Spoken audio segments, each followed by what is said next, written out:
how do Christians respond to the scientific explanations of the origins of the world? Christians respond to scientific discoveries and explanations in a number of ways, some of which are rather sad.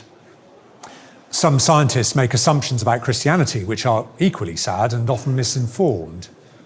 Some people think there is a competition, a war even, between religion and science. The truth is that there are many scientists who are faithful Christians and many who follow other religions too. And there are lots of ordinary Christians who happily accept the discoveries of science and use them to better understand creation and the God who made it. The problem some Christians have with science relates to the way they read the Bible. If you read the Bible literally and say that creation took place in 7 days, then you will inevitably have problems with the theory of evolution that suggests the world has been slowly changing and developing over millions of years. If you try to read the Bible like a scientific textbook, then you will inevitably get into difficulty.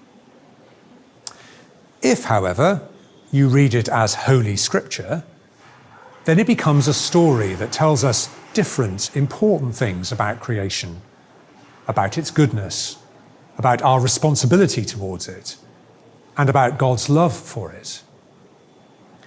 Science and religion don't have to be at odds with one another. In fact, they can learn a great deal from one another. The theoretical physicist Albert Einstein once famously said, "Science without religion is lame. Religion without science is blind." Not only can they learn from each other, Einstein suggests, they really need one another. The scientific method is a really powerful way of finding out how creation works. It is laborious and takes huge dedication and produces clear benefits. Vaccines and other medical treatments, technologies that enable communication and learning and improve human lives. And Christianity has its own method, also requiring effort and dedication. It involves prayer, worship, contemplation, engaging with Scripture. It's a shared task, worshipping and praying together, sharing bread and wine that physically express our connection to one another and to God. The fruits of this method, certainly the aim of it, is that we might become better human beings, more hopeful, loving, generous, less fearful and self-absorbed. The aim is that we might even become holy, just as Christ was both human and divine. And this will affect the way we interact with one another and the way we interact with the rest of creation, how we use it rather than abuse it. We all know that the fruits of science can be abused. The same technology that goes into a smartphone is also used to guide missiles.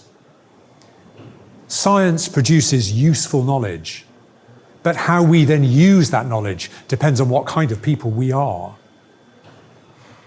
And while science is superb at answering the how questions, it doesn't help us so much with the why questions.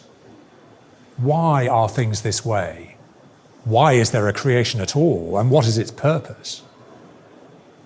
Science is not interested in the meaning of things, why they matter to us and what they point to. And that's not a criticism. It's just not what science is designed to do.